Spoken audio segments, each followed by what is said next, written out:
তো এখন আমরা পুরুলিয়ার চরিতা, যেটা মুখোশ গ্রাম নামে খ্যাত, তো সেই ভিলেজে ঢুকছি।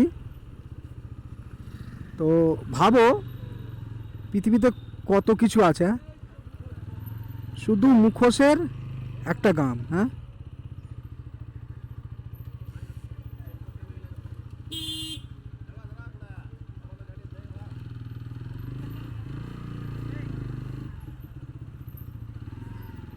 শুধু এই দুপাশে মুখোশের গ্রাম,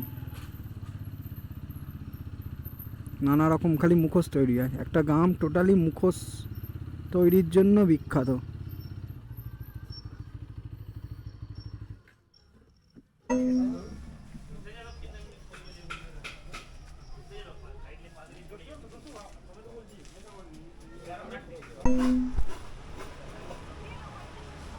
हाँ